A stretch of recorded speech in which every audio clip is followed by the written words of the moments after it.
And we're live. Welcome back, everyone. Episode 50. I can't believe it's been 50 episodes, Todd, of Kids Deserve It. We hope you've been enjoying our weekly chats with educators and game changers from around the country. Also, don't forget, you can check us out on iTunes. And check out our book, Kids Deserve It, on Amazon if you haven't got your copy yet. And it's a great holiday gift as well. And while you're waiting for it to come in, the Kindle version drops to $2.99. So you can get it on Kindle as well. Also, don't forget, check out our Kids Deserve It chat on Wednesdays at 8 p.m. Central Standard Time, 6 p.m. Pacific Standard Time. And check out Todd's Periscope right before the chat at 7:30 p.m. Central Standard Time. This week, we got another amazing guest. But first, we want to introduce ourselves. I am Adam Welcome, Director of Innovation and Technology in the Bay Area of California. I'm Todd Nesloni, elementary school principal in Navasota, Texas. And our special guest this week, who we're so excited to get to talk with, is Andrea Beaty. Andrea, thank you for being here this week. I'm pleased as punch to be here. So excited. Love your show. Thank you. We want to remind our viewers to participate in social media. We love seeing all the tweets and everything you send out with the Kids Deserve It hashtag. So, Andrea, we have a few questions for you. So for those who don't know about you, tell us about yourself. So I'm a kids author, and I've written, I've had published now 13 books. The ones that are best known are Rosie Revere, Engineer, Iggy Peck, Architect, and now Ada Twist, Scientist, which I'm going to be a braggy pants person, is #1 on the New York Times this week. So, Woohoo! And Rosie's number 10, so they're literally bookends right there on the list. Awesome.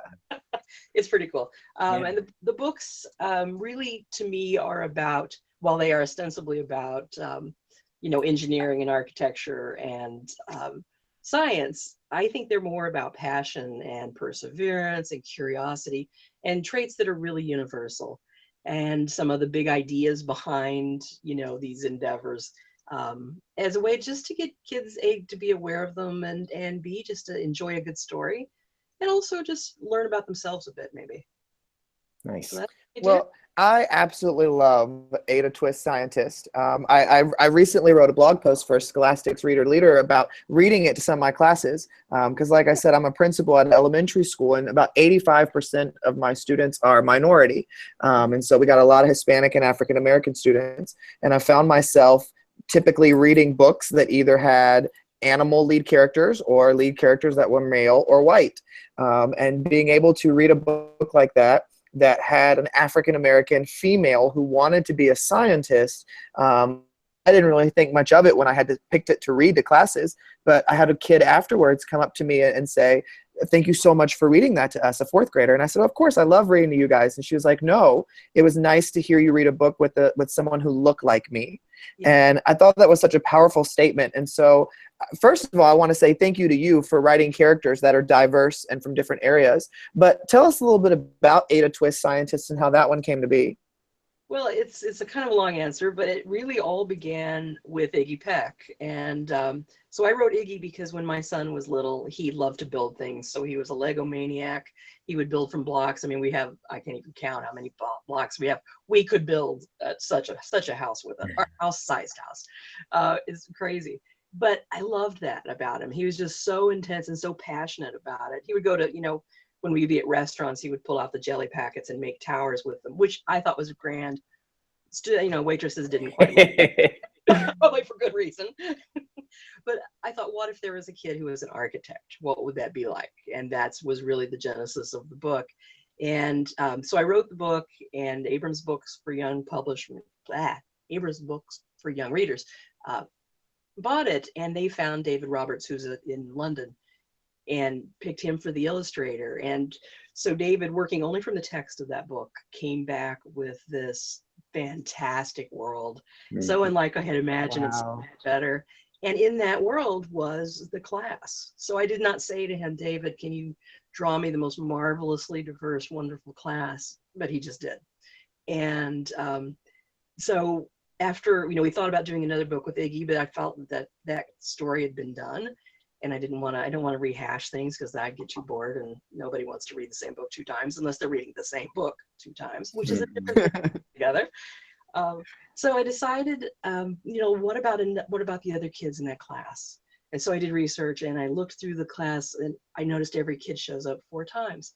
And the kid that sort of caught my eye literally was Rosie Revere, who ended up being Rosie Revere. But I chose her because I noticed you never see both of her eyes. And I thought, and she sits there, she's the smallest kid. She tries to be all tucked in and just invisible. So I realized that she was the shy kid, and that it was painful for her to sort of let go and sort of show who she is and what she loves. So I thought, what's that story?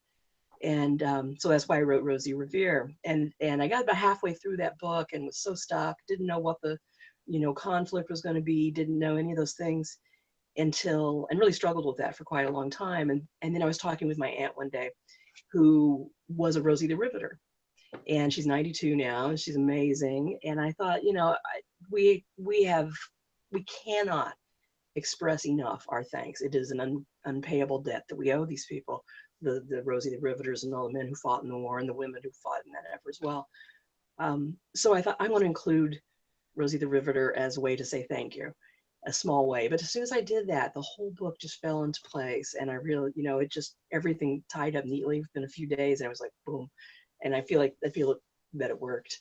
So after Rosie came out, and it was greeted with so much love from kids, which is the best part. I mean, Uh-huh. you can love a book all you want, but if a kid's like, don't do that again, don't read that to me, it's not gonna work. So afterwards, I just went through the process again and thought, who are these other kids? And noticed that in Iggy Peck, so now I have 2 books to work through, but I noticed in the scene in Iggy Peck where they're building the bridge, everybody's off, getting shoes and shoestrings, but there's this one little African-American girl sitting there in a red and white dress going like that. I'm like, oh, she's a thinker. She's curious. She's trying to figure out, how else do we do this? What does it need? What's all the questions? So that really said, curiosity was the thing, which is, of course, the hallmark of being a scientist, is that you have to be innately curious, as every kid is. And adults, if they let themselves be, are as well. So that's why she ended up being a scientist. And also because I have a background in science. I mean, I studied biology and computer science when I was in college, and worked in the computer industry for a number of years, and love science. And I think that we need it more than ever. We have big problems to solve. We need kids to be open to it and to embrace it, and especially girls, because we so often lose them about 5th, 6th grade. They sort of fall off that STEM platform. They just lose interest in it for lots of different reasons. But I really believe that if we start kids at a very young age, by the time they get to school, that will just become part of their DNA. If they truly just love to embrace their curiosity and their perseverance and all those things, that part will sort of soothe itself out. There's lots of people now, geared towards helping them succeed.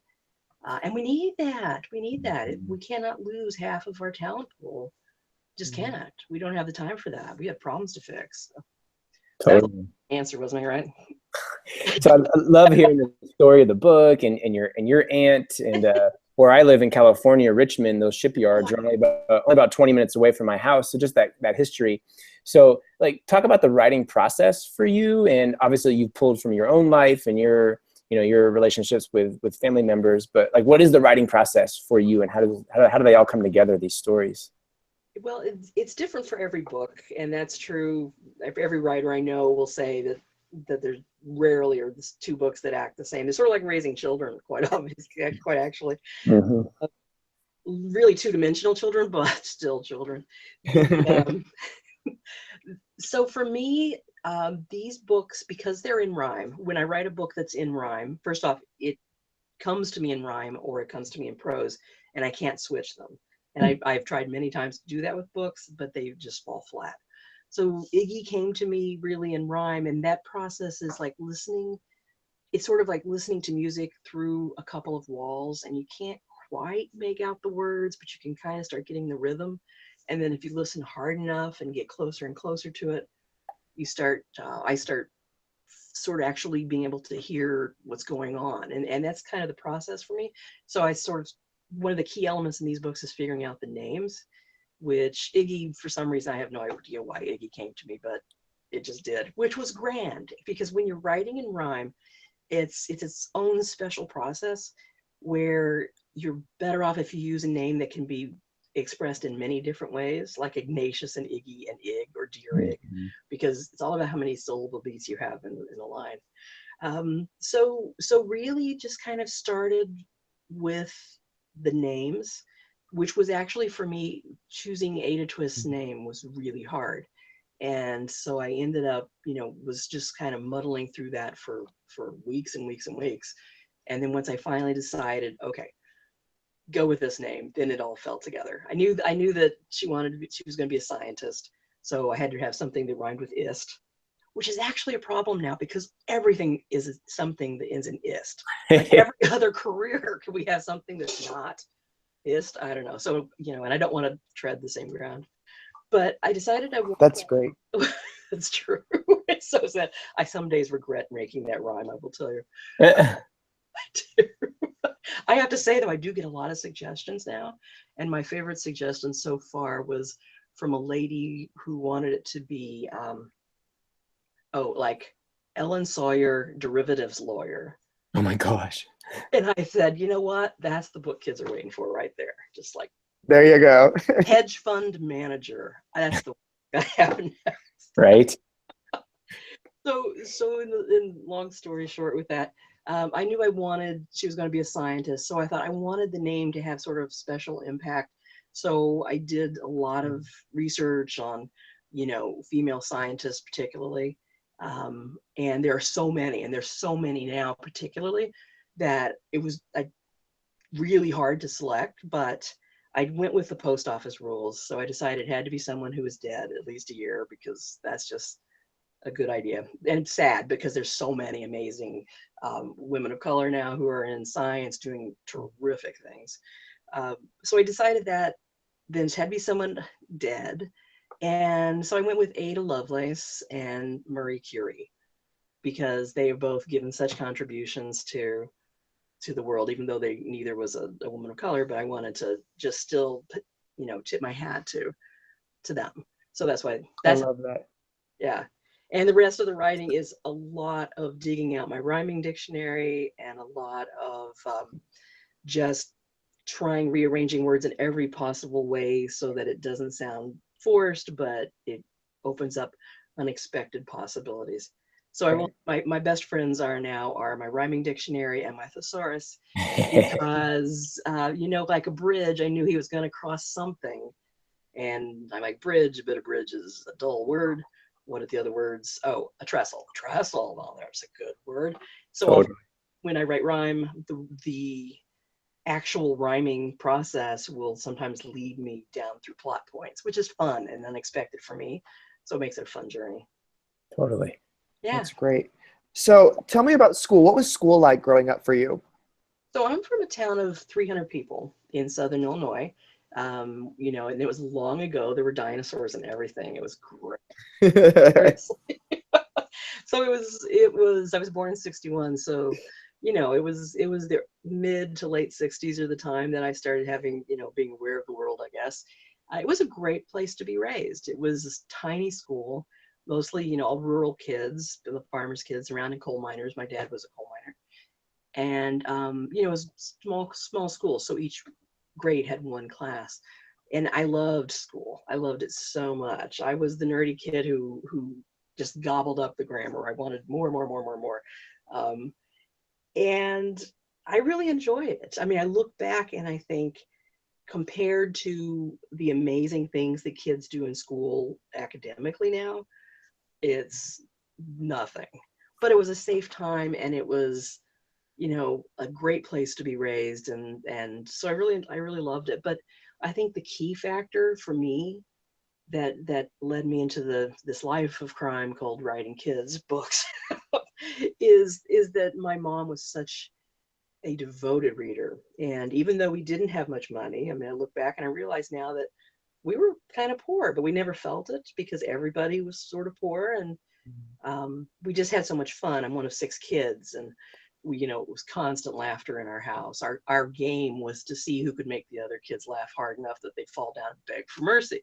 I was the one on the ground most of the time. So it was a lovely, lovely childhood. But my mom was such a devoted reader, and our house was filled with books. I mean, there were thousands and thousands of books in our house. And I have no doubt there were more books in our house than the entire town. And that would include the school, and that would include both churches. I mean, we had so many books. So that and PBS was a massive influence on me. So, I mean, we would run through the fields all day with our dog barefoot. We were, you know, kind of hillbillies. But boy, I tell you what, Sunday night at 6 o'clock, Masterpiece Theater's on. Come in, it's Poldark, the old original one. It was better, I'm going to tell you. So yeah, it was a great childhood, and you know, once every week or so, we would go to the library in a next town over, which was, you know, 10 miles, and it was the adventure. We'd all pile in and get the books, and Mom would say, 5 books only. We can't keep losing books. Good thing, Mom. But you know, when we come out with a stack like this, she's like, all right, this week you can get them. And it was great. My one secret dream was that she would leave me behind at the library and forget me there. It was like my greatest fantasy that I'd get to spend the weekend locked in the library, and I would wear the librarian sweaters and I would eat their lunches while they sat in a big cozy chair and read the whole weekend. But it never happened. So That's awesome. We go to the library. I have 2 kids, and we'll walk out with like 15 books each. They love it. We need like a big bag, and it's pretty special. So you know, talking with teachers, if you could talk to teachers, Andrea, what kind of advice would you give them? I would say, here, get a dog like this one. Here, I would say, first of all, get a dog like this one. Okay, good dog. That's Josie. What would I say? I would say hang tough. It's tough to be a teacher. And there's so much stuff that they have to do every minute of the day that is not about connecting with the kids and finding for each kid what is true to their heart, and that's the kid, that's the son. He's very tall, sneaking sneaky, ignoring the sign that says don't come in. Oh, kids, even when they're adults, they're crazy. So yeah, hang tough, because it's a hard job. But I would also say that helping kids love books. A book can be a friend. A book can be a place to be safe. And especially if a lot of kids don't feel safe. I mean, it's a very anxious time for kids, for all kids, no matter what their family background is. Kids are anxious. Books are comforting. They can realize so much joy, and also they can identify with people. And I think that's one of the great things about particularly fiction. I'm a massive fan of narrative nonfiction. And I do have to say, I think this is a really golden time for kids' books. They're just amazing. They're so much better than when I was a kid. Of course, the ones I had were like on stone tablets, so they were heavy and all that. It was papyrus we were using. It was tough. I'm really not that old. Well, maybe I am. I don't know. You guys judge. I don't care. But helping kids find a book they love, and maybe it takes 100 books to do it, but don't give up on it. And get them to love a library. And it's one of the things we did not have when I was a kid, was a school library. And I think the school libraries are the heart of the school. And they're safe places, but they're also places to explore things. And I love the maker movement that now is showing up in school libraries. Oh, I'm just such a fan of that. But and just let each kid know you're there for them. It's stuff Nice. that I love that. teachers all know this, but you know, that's a big deal. And if you have a kid that maybe struggles in some way, sometimes just knowing they have an ally, they have somebody there who's caring, is enough to get through. You know? Totally. I think that's great. Andrea, every week we love for our guests to leave a challenge for our viewers. What would be your challenge for our viewers this week? I would say read a book to a kid. And if you are a kid, then especially read a book to kids, because that's such a big deal. It helps you both. But it's like the ultimate act of kindness. It's like sharing a hug for your brain and your heart. And it's a big deal. I love it. You know, but it is. And to have kids, help them find a home and characters so they have more friends. So on those tough days when nobody's available, just someone's there for them. And that they'll know that no matter how old they get, that they'll always have someone they can reach out to, even if that's someone who's on black and white words on a screen now, or on paper, doesn't matter. So that's my challenge, is go read a book with a kid.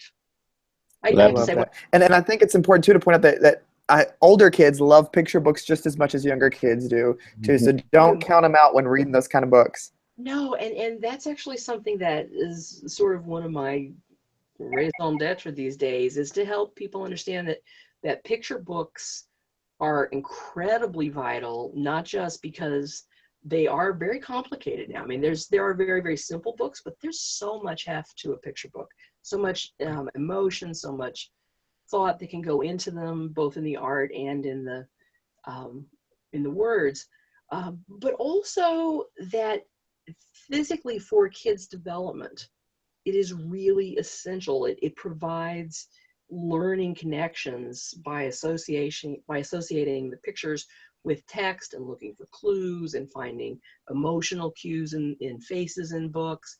There's a lot of complex stuff that goes on for your brain when you read picture books. And kids who come away from that at a very young age, and that often happens not because the kids want that to, but because parents feel like, and I call it the Harry Potter syndrome, where, oh, my kid can now read Harry Potter, and I love Harry Potter, don't get me wrong, but reading should not be by the pound. It should be by the by love and all of those things and what you're getting from it. So yeah, if the kid wants to read that, fantastic. Well, yeah, but their brains need to reinforce those skills, because they're lifelong and they're essential. definitely. I do a lot, don't I? Yeah. Andrea, thank you so much for being on the show. We are such huge fans, and I know so many of our viewers and everyone watching the show and people that have read Kids Deserve It are big fans of yours as well. So thank you so much for taking the time. Everyone out there, don't forget to tweet us using @KidsDeserveIt or #KidsDeserveIt, and join our Twitter chat on Wednesdays. And our next guest is Jessica Cabine. Andrea, have a great Thanksgiving. Thank you again. Thank you. Let me say one last thing, just as Sure. for the spring, because I know a lot of parents are really have enjoyed watching their kids get involved with engineering and now science. So in the spring there will be a Rosie Revere project book for kids. Nice. All will be one for Iggy Peck, and then in the future, hopefully one for Ada as well. And they're all kinds of exercises, lots of thinking and brainstorming, and then some real world problems, because kids want to be involved. They want to find solutions. And when you challenge them, they will do it. They will live up to the challenges we give them. So there's some of that. And there's also some utterly goofy things as well. I love that. Yeah, that sounds awesome. I'm super excited about it. So thank you so much for letting me come and talk with you today. Thank you, Andrea. No, thank you.